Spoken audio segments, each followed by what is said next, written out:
right here on Sirius XM 44. This is your tour guide, Torae. Listen, man, we're going to swing this tour out to Jersey today. One of my favorite MCs, one of my favorite artists. Glad to have him on the show. Got a new album on deck. I mean, when I seen him in the airport, I tried to jump off. He probably was like, who the fuck is saying that in 2015? Yeah, I just go back to the mixtape days. I apologize, man. No, Joe Budden is here. What's poppin', my dude? I can't call it, man. Good to be here. Word up, man. Good to see you. New album on deck. Yeah, All Love Lost in stores October 16th. I'm excited about it. I gotta give it this Light FM voice. Yeah, you don't sound excited at all. I sound excited about it. But I mean, that's my voice. That's my voice even when I'm excited. That's your excited voice? That's just my voice. It's just who you are. Yeah, I can't help it. Let's talk about the album real quick, man. I mean, this is album number 6. I count. Let me see. Because my count, I include the group albums in that too. Florida House albums.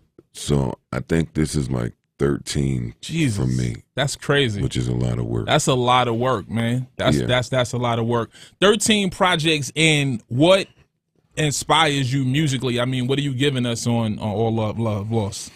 Oh man, what am I giving them on All Love Lost? I'm giving a little bit of everything. To be honest, man, like it's just in depth, intricate lyricism, wordplay, storytelling, just some of the things this culture was founded on. So, right.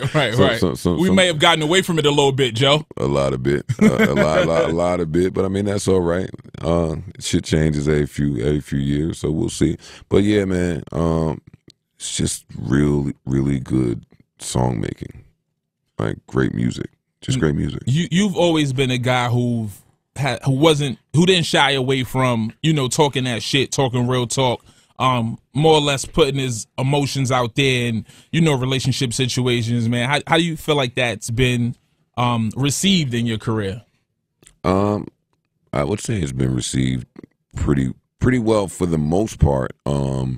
It's caused me all types of issues in my personal life. Right. Because, a rapper used to be able to say, well, that's just a rap. Right. Like, I have people and women questioning me, and they listen to. They waiting. I have women that listen to my album to hear what's going on with me and another woman, so they can figure out what they need to do.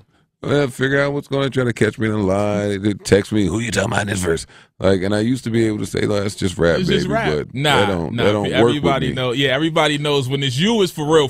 Yeah. I was late to that party. I thought I could still use that line. It's rap. Not so much, man. Listen, it is rap. It's Hip Hop Nation. Let's get into some music. Joe Budden is here. Definitely get comfortable. We got a whole lot to talk about. Your tour guide, Torae, Jersey.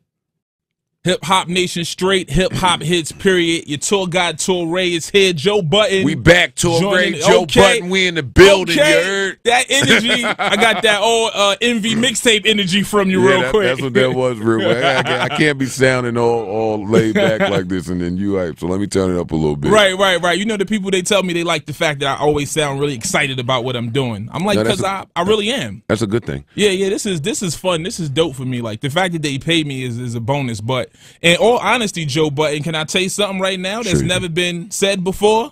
All right. I'm partially doing radio because of you. Oh, yeah? Yes, because you did radio in New York. You did morning radio, and I was like, I was a fan of you as an MC, but I think at that point in the game, people didn't want to see you do more than one thing. Like, if you was a rapper, just go rap. Do shows, rap, make these videos, and don't do anything else. And you was like, yo, you was kind of like between projects or whatever, and you was doing radio, and that's when I got a chance to see a little bit of your personality. And I was like, that's a dope way to kind of, expand the audience and people who might not pay attention to the music but will listen to the radio. Like, they don't listen to my music up here for me. When they listen to me on Sirius, they listen for the artists that they want to hear, but I'm sneaking a little bit of Torae in there. As you should. You know what I'm saying? And that is all due to you, Joe Budden. Oh, well, thank you. So you're responsible. I'm not going to break you off none of this bread. It's not enough to break. No, you shouldn't. You shouldn't do that. But yeah, I had a lot of fun doing radio. No doubt. That was my first time doing it back when we was doing the morning show on High 97, and I was nervous. I was nervous like beforehand because I just had never done it. I didn't know how I would be received. I didn't know. What I just didn't know what I was what doing. prompted you to even do it? the PD at the time, Tracy, who's naturally she's not there anymore, but she saw something. She saw something. I mean, her and I were pretty cool, and she had a good gauge of my personality, and just I'm very blunt, very straightforward, quick, witty. Like and that was perfect for New York, according to her. Right. So I was expressing my concerns to her, like, yeah, I just want you to be clear. I have never done this. And the morning drive is an important drive. It's the anchor of the day, man. And we're in New York, like one of the biggest markets in the world. This could go bad. Epic fail. Could be terrible. But it worked. It worked, man. It worked. People fucked with it. Absolutely, I did. I mean, so for artists though, you know, when you kind of move into doing radio, what was the response like from your peers, and you know? Did people kind of start to perceive you in a different way, or? Not to my knowledge. See, this is before Twitter and all of that. True. So you didn't really have access to everyone's on thoughts right then and that way. So if somebody felt the way, they certainly didn't say it to me. I eventually got off radio because Kevin Lowndes expressed his concern to me about the too much accessibility.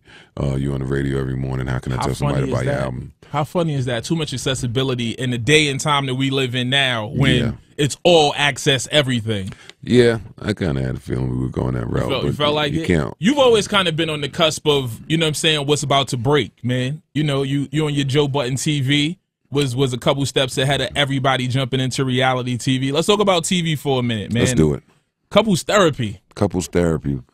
When you're not a couple with somebody. It didn't take me by surprise to see you on there, but it was a bit surprising just because of, I guess, the overall brand of what couples therapy is. Why'd you decide to do that? Well, I love therapy. Number one. Number two, I had been preaching to Kaylin, who I'm on the show with, that her and I should go to therapy together for quite some time. She just would never go, so I guess when the check was involved. Right, it changed things a little bit. Yeah, it changed things a little bit. So I wanted to go so she can get a better understanding on some of the things that happened between her and I. But you guys aren't together? No, we're not together. We weren't together going in the house. Right. And I don't think, and I wasn't there in an attempt for us to be together. Like, she's 22, 23 years old. I'm 35 years old. I wasn't going there for that. Right. I was going there so she could get some closure on what happened between us, and try to get over some of the resentments that she had toward me still to this day, because I do love her. Got you. Is it important for you to kind of maintain relationships with your exes? You have so many, Joe. No, I don't think I have that many exes, but I mean, I might be in a bubble. A couple's two to me. Well, it was couples, Joe. I'm literal. No, I ain't got that many. I can count them on one hand, I think. Could you? Yeah. Your actual exes, so everything else was just a move? Yeah, everything else is something to do and there's nothing to do. Gotcha. Like, I don't count. It's not substantial. Like, you're not invested in that. No doubt. It was just something to do. Yeah. All right. Well, listen, we're going to do a little bit of radio. Let's get back into the music. It's Hip Hop Nation. Hit us up, 877-60 Hip Hop. Joe Budden is here. Your tour guide, Torae, is here. We're going to get back into them hits. We come back, we're going to talk about this album some more. Keep it locked. You know how to get in touch with the kid, at Torae on Twitter. The station is at Hip Hop Nation, and you are at Joe Budden. Joe Budden, let's talk about social media for a minute, because you're somebody who, again, you utilize these platforms, you know, so well. You know, you're a guy that's heavy on social media. When you interact with your fans and your audience, what are you getting from that? You know what I'm saying? Like the fact that you because you're really open in what's going on in your life, and I feel like the people jump right into it, and you guys have this dialogue. Well, for me, it's not about what I'm getting. It's more so about what that fan is getting or what that person is getting. I always think of coming up how I would have felt if LL would have been a tweet on Twitter away. Yeah, like right. Just a DM away, just like any of the greats that I came up listening to, if they would have been that accessible where you could know something. I remember when Party and Bullshit came out big, and I was just fiending to hear more Big, and there was none. It was a long period before we were even talking about Juicy, Ready to Die, Absolutely. Any of that. I wanted information. I didn't have a way to get it. So the fact that we have it today, I don't You know, I don't take it for granted. True indeed, true indeed. Something I see people talking to you about, like a lot of, you know, you working past your situation, struggling with drugs or what have you, addiction, and I see a lot of people talking to you about that. Yeah, because I'm so open about it in the music, and it's been that way for such a long time. So when a kid has been listening to Joe Budden for 10 years, you know, you'd kind of develop that relationship where they don't even feel like they're talking to their favorite rapper or a rapper, period. They feel like they're talking to someone who has helped them through a time in their life. Because that's what happens when you share about tough times. Somebody out there can identify with it, and, you know, you grow that bond that way. True I think indeed. That's another one of the reasons I've been able to stay around this long. True indeed. True indeed. Is it therapeutic for you? Oh, yeah. Pain shared is pain lessened. So you always want to get in the booth, and, you know, I live this way. That's how I started writing music. So that's never left. I mean, somebody's going to always be who they are. So that's just me being me. Got you, got you. Now, speaking of being you and talking about what's real in your life, this Slaughtermouse record is, when I heard it, and when I heard it at the listening session, it was a, you know, it was a kind of loud room. It was a couple people talking. I was like, yo, shut up, I'm trying to hear this. You know, talk to me about that record, the idea or the concept behind why you decided to write it and put it all out there. I was somewhere just thinking about the first Slaughterhouse album that we put out on Shady. Thinking about this album that we're working on, and I was thinking about the climate that music is in right now, where lyricists are far and few, or maybe not really adorned the way they once were. And I was like, well, shit, I'm signed to M, who's one of the most lyrical niggas in the universe, like ever. And it just spawned a whole train of thought. And I said, well, I'm gonna just write it. I sat on my deck, hot summer day, and just wrote. Didn't want to worry about a hook, didn't want to worry about a song. I just wanted to write. And that's what I did. What was the response from M and the rest of the guys? Well, I haven't spoken to M since I released the record. Royce let me know that he heard it. He thought it was cool. I sent it to Royce as soon as I did it, because my brain is off. So Royce is like my Royce is like my guardian angel who will tell me when I'm bugging out. So I wanted to send it to him and make sure that I wasn't divulging too much. And Royce loved the record. My Slaughterhouse brothers loved the record. The record got a great response, even greater than I anticipated, outside of some people misinterpreting the words and thinking that it was a diss. But I mean, I guess you'll have that with some slower people. Yeah, absolutely. People who don't get it, it's just not for them. Yeah. No doubt. Not for them. No doubt. Let's give it to the world now, man. Let's do it right here. Hip Hop Nation. Joe Budden is here. Album is out the 16th, man. All Love Lost. This joint is called Slaughtermouse. It's crazy. Turn your radios up. Listen deep. Not too deep, though. It's not that deep. But it's deep, though.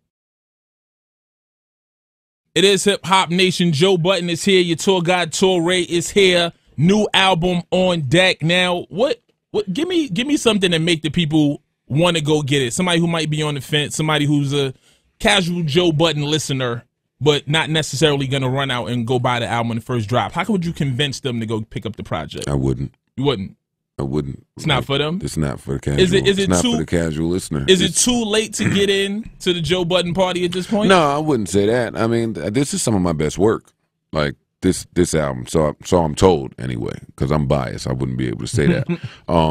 But no, I don't think it's too late. Who told you that? You Manny? He don't count. No, he don't count. Amani don't count. Some other people have said that, like, much to my surprise. You know, because when you're doing an album, when you're recording it, you are fully engaged. Like, you're engulfed in the picking of the beats, the talking to producers, coming up with a hook, like thinking of words, verses, like, so you don't really have time to think about how it's received. So once Slaughtermouse went out, and then Immortal went out, Love I'm Good is when niggas was like, oh, okay, he's back on this. He ain't fucking with niggas. Like, he ain't playing. That's how I felt. Yeah, no, niggas needed to know that. Like, I wasn't playing on this album. Like, we weren't going to slack lyrically or conceptually. It's a lot of storytelling. Like, a lot of focus went in on putting this together.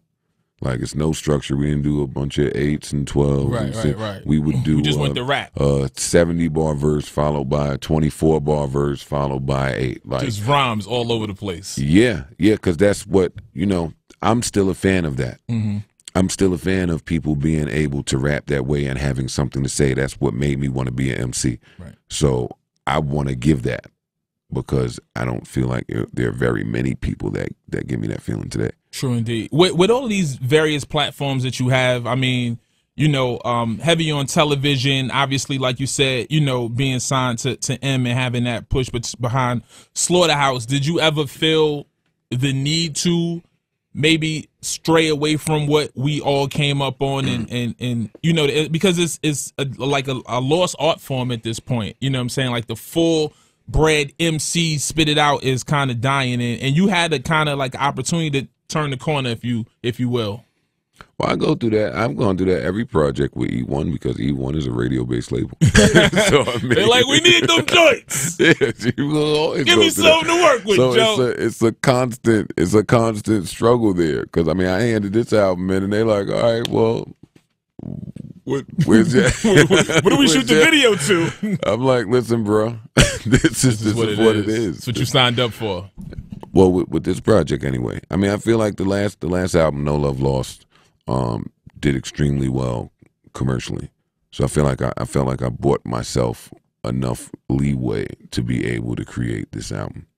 And the idea for this album, as soon as that album was done, before we had a word recorded for this album, I had the idea already. I knew how I wanted to go about it. I just didn't know how the songs would come together. But once we started, and once I started visiting the vinyls and the A-Rap, just hearing the music that I knew I wanted, and hearing it come to fruition, it was like, all right, this is going to be great. True indeed, true indeed. Now, we did see on the gram, you chasing behind Just Blaze. You was like, yo, Just, what's up, man? We had a hit. Are you guys planning on getting back in the lab working? No, Just sent me something that was crack. He sent me some fire, but I was finished with my album already. So if that beat is still available, then I'd love to. Just is one of my favorite producers of all time. Yeah, he's just a fucking weirdo, but I'm a weirdo. So you guys work. You should have did a whole album together. It works that way. New Gangstar. Just is too busy, man. Just is too busy. But that would be a great idea too. Yeah, that was. We were in the studio just putting some finishing touches on the Slaughterhouse project.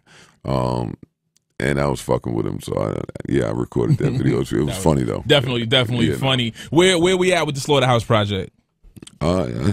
It's in his hands now. We pretty much did everything we had to do. He's working diligently. He's Just Blaze. Okay. Yeah, because he's executive producing now. Right.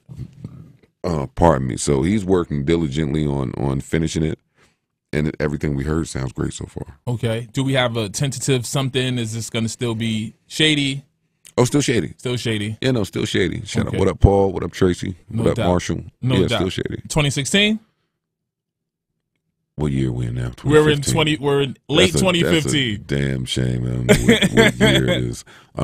Yeah, but 100%. 100%. Okay. I ain't mad at it. 100%. 100%. Yeah. He said it here, right here on Hip Hop Nation. The album All Love Lost, Joe Budden, October 16th. Yes. Make sure you pick it up, man. This guy's been giving you, would you say how many? 13 joints. How many years you been? When your debut dropped? I signed my debut dropped in 03. I signed my deal in 01. So I was on the mixtapes. Right. Heavy. 01. Heavy. Yeah, it's a long time, man. Putting in work, still have a lot to say. That won't take a bar off. Definitely hasn't lost a step. Great to have you here, man. It's Hip Hop Nation. You got to have some hip hop guys stop through here every once in a while. Makes sense. One time for Joe Budden. Make sure y'all get that album. Quit bullshitting. What's going on? It's your man Joe Budden, one quarter of the group Slaughterhouse, and you already know what time it is, and you know who you checking out. It's the tour guide with my man Torae, Hip Hop Nation. You heard? Great. Beautiful. It's a wrap.